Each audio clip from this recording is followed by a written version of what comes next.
Welcome एवरीसिस। इस video के अंदर हम सी प्लस प्लस का शॉर्ट सा इंट्रोडक्शन देखेंगे। तो इसको 1982 और 83 के जो साल हैं उसमें इसको बनाया गया था। इसके जो बनाने वाले हैं उनका नाम बियॉन्ड स्ट्राउस्ट्रप है। आई होप कि मैंने इसको ठीक से प्रोनाउंस किया है। इसको बनाने का जो मकसद था, एक्चुअली इसको as an extension to the C programming language जो है वो बनाया गया था।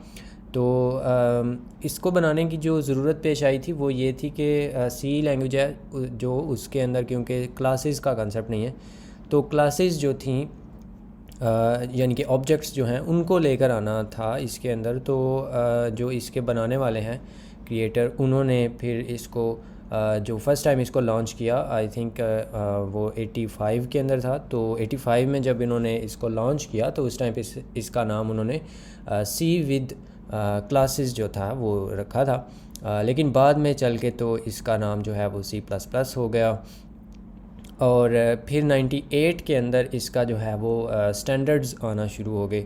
तो स्टैंडर्ड जो है उसको आप काइंड ऑफ कोई जो है वर्जन समझ लें इसका। स्टैंडर्ड जो है इसके अंदर, क्योंकि जो इसकी जो इम्प्लीमेंटेशन है इसके कंपाइलर्स की, ये उसकी बात है एक्चुअली। तो 98 के अंदर सबसे पहले इसको जो है वो स्टैंडर्डाइज़ किया गया था। और फिर उसके बाद जो है इसका नेक्स्ट वर्जन जो था काइंड ऑफ वो O3 था, यानी कि जो 2003 में आया था। और फिर वही चलता रहा। फिर 2011 के अंदर इसका जो C++ 11 आई थी, वो एक बहुत ही रेवोल्यूशनरी आप उसको अगर कहें तो वो वाला जो स्टैंडर्ड था उसके अंदर बहुत ही नई चीज़ें जो हैं C++ के अंदर लेकर आई गई, जो स्टैंडर्ड लाइब्रेरी है उसके थ्रू। तो बहुत ही जो कमाल के फ़ीचर्स हैं, जो मॉडर्न फ़ीचर्स जिनको बोला जाता है C++ के, या अगर आप मॉडर्न C++ जो एक टर्म है वो जब यूज़ कर रहे हैं तो हम एक्चुअली C++ 11 एंड अबव की बात कर रहे होते हैं। तो उसके अंदर काफ़ी ज़्यादा चीज़ें आई थी जो कि हम इस कोर्स के अंदर एक्सप्लोर करेंगे। और फिर इसके बाद से अभी तक हर 3 साल के बाद एक नया स्टैंडर्ड जो है वो लॉन्च किया जाता है। तो उस हिसाब से फिर C++ 14 आया, फिर 17 आया, फिर 20 आया, और आजकल जो स्टेबल रिलीज़ है वो 23 है। यानी कि C++ का जो स्टैंडर्ड आजकल चल रहा है लेटेस्ट वो 23 है, और 26 जो है उस पर ऑलरेडी काम शुरू हो गया हुआ है। तो इस तरह से जो है वो C++ की थोड़ी सी ये ओवरव्यू था इसका। तो उसके बाद अगर आप ये जानना चाहें कि भाई आपको C++ सीखनी चाहिए, तो यस, इसमें कोई जो है ना दो राय नहीं है। अगर कोई बंदा जो है वो आपको कह रहा है कि आपको C++ नहीं सीखनी चाहिए बिकॉज़ ये कोई पुराने ज़माने की है, तो ही और शी इज़ रॉन्ग। जितनी भी लैंग्वेजेस हैं जिनको वो मॉडर्न कह रहे हैं, एक्चुअली वो जो हैं वो कोई पिछले साल उनकी पैदाइश नहीं है। मॉडर्न लैंग्वेजेस जो हैं उनको जावास्क्रिप्ट या पाइथन को अगर बोल दिया जाए तो वो जो लैंग्वेजेस हैं वो भी बहुत ही पुरानी हैं। वो भी इससे तो चलो वो छोटी हैं, लेकिन छोटी सी मुराद के उम्र में, लेकिन वो भी पुरानी है। और जो C++ है उसको पुराना समझा जाने की जो मेन रीज़न है वो, अगर आपको मैं बताऊं तो वो ये है कि जो इसको ना स्कूल कॉलेजेस में, या स्कूल्स में तो नहीं, खैर कॉलेजेस या यूनिवर्सिटीज़ में जब भी करवाया जाता है तो इसको जो इसका स्टैंडर्ड है वो मैक्सिमम O3 जो है वो यूज़ किया जा रहा होता है मोस्ट ऑफ़ द टाइम्स।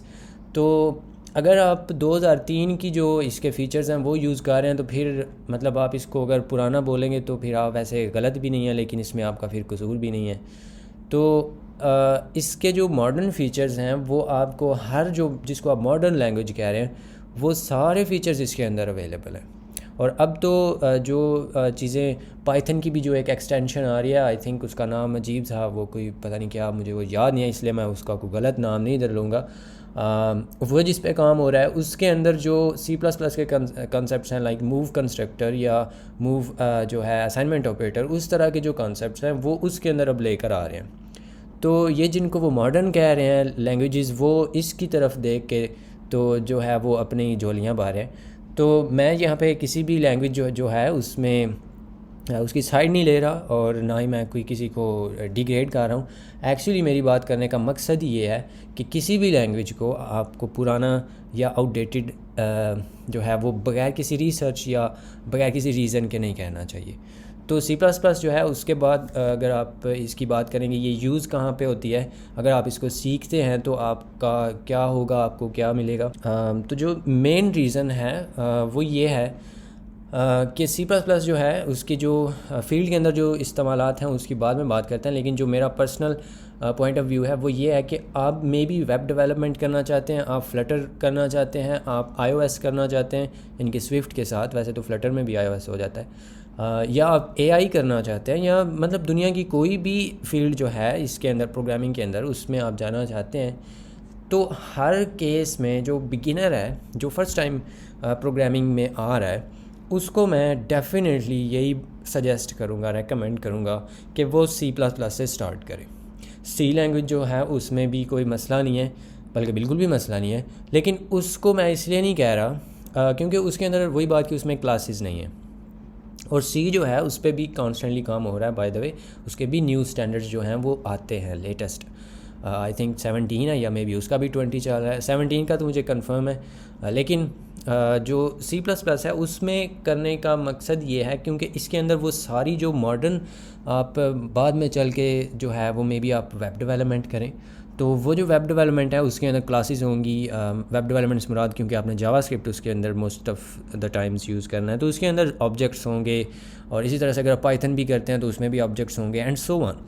तो जो C++ है वो आपको ये सारी जो चीज़ें हैं, इनहेरिटेंस या मतलब ऑब्जेक्ट्स के रिलेटेड जितने भी कॉन्सेप्ट्स हैं वो सभी चीज़ों से आपको आपके क्लियर कर देगी वो सारे जो कॉन्सेप्ट्स हैं, आपके जितने भी डाउट्स होंगे।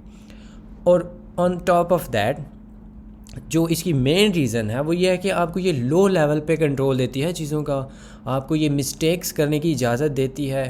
मतलब एक एक बाइट जो है उसके साथ आप प्लेइंग कर सकते हैं इसके अंदर, जो कि जो ये कंट्रोल्ड लैंग्वेजेस हैं लाइक पाइथन या जावास्क्रिप्ट या ऐसी कोई भी जितनी भी हैं मॉडर्न जिनके अंदर गार्बेज कलेक्टर्स हैं एंड सो ऑन, तो वो आपको ये इस तरह की मिस्टेक्स करने ही नहीं देती, जिसका जो एक्चुअल फिर नतीजा है वो ये निकलेगा कि अगर आप मिस्टेक्स करेंगे ही नहीं, तो किसी बुज़ुर्ग ने आई थिंक ये बोला ही होगा कि जो गलतियां हैं उनसे इंसान सबसे ज़्यादा सीखता है। तो अगर आप गलतियां करेंगे ही नहीं तो फिर आप सीखेंगे कैसे? मतलब सीख तो आप जाएंगे लेकिन वो बड़ा ही आपको अरसा लगेगा। जब इधर आप वो गलतियां करेंगे, साथ में फिर आपको उन गलतियों की जो सज़ा है वो भी मिलती जाएगी कंपाइलर की जानिब से, या मे बी आपको आउटपुट ही गलत मिल रही है या कोई ऐसे सेगमेंटेशन फॉल्ट्स मिल रही हैं, तो आपको उसका जो अजर है वो फौरी तौर पे मिल रहा है, आपको उसी टाइम पे याद रहेगा फिर वो हमेशा के लिए कि ये ऐसी गलती करने का ये इलाज होता है। तो फिर जब आप इवेंचुअली मूव ऑन करेंगे उन लैंग्वेजेस पे, तो देन आपके लिए उनको पिकअप करना बहुत ही आसान होगा, और उनके जो उनको आप मतलब जो उनकी फुलेस्ट जो उसका पोटेंशियल है उसको आप अवेल कर पाएंगे, जो वो वाली लैंग्वेजेस हैं, इवन ये वाली। अब अगर आप बात करें कि फील्ड के अंदर इसकी क्या कौन कौन से काम जो हैं वो आप C++ के साथ कर सकते हैं, तो वो बहुत ही मतलब ब्रॉड है इसका जो आप नीश अगर कहना चाहें उसको, नीश तो नहीं, नीशेज़। इसके अंदर आप सिस्टम सॉफ्टवेयर्स बना सकते हैं, लाइक डिवाइस जो ड्राइवर्स होते हैं, इवन आप ऑपरेटिंग सिस्टम्स इसके अंदर लिख सकते हैं। उसके बाद आप एप्लीकेशन सॉफ्टवेयर्स बना सकते हैं, आप ये जो ब्राउज़र वगैरह होते हैं ये चीज़ें भी बना सकते हैं, एप्लीकेशन सॉफ्टवेयर बाकी तरह के भी। उसके बाद C++ के साथ आप कंपाइलर्स जो हैं वो भी इवन बना सकते हैं, जो कि कोई और आपने लैंग्वेज बना दी है उसका कंपाइलर भी आप इसके अंदर लिख सकते हैं। आप डेटाबेस के जो इंजन्स होते हैं वो बना सकते हैं। उसके बाद आप जो सबसे ज़्यादा इसका मतलब ज़्यादा इस्तेमालात में से जो इसका और कूल सा एक इस्तेमाल है वो है कि ये गेम इंजन्स और गेम्स डेवलपमेंट में ये बहुत ही ज़्यादा यूज़ होती है, बिकॉज़ ऑफ जो इसकी लो लेवल मेमोरी मैनेजमेंट है या सारा वो जो कंट्रोल है मेमोरी पे वो।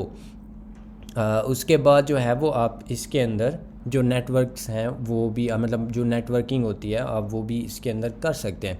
इसके अलावा भी बहुत ही ज़्यादा इसके जो अगर आप उनको यूजेस बोलना चाहें वो हैं तो मतलब ये है बात करने का कि अगर आप कोई और फील्ड नहीं भी पिक करना चाहते, मतलब कि आप वेब डेवलपर जो है वो बनना ही नहीं चाहते या कुछ भी वो जो मैंने पहले मेंशन किया है, तो इसके अंदर भी आप बहुत से काम कर सकते हैं। ये कुछ इसके बारे में इसकी हिस्ट्री थी, इसके जो फ़ीचर्स हैं या इसके जो फ़ीचर्स तो नहीं, खैर जो इसके साथ आप कर सकते हैं वो। और होपफुली आपको इसका जो है वो थोड़ा सा ये बोरिंग सा आपको लगा होगा। तो आई होप कि आपको बोरिंग लगा होगा, बिकॉज़ ये बोरिंग होता है ये सारा। अब हम इसको जो है वो स्टार्ट करेंगे नेक्स्ट वीडियो के अंदर कि जो C++ है उसका बेसिक स्ट्रक्चर क्या होता है।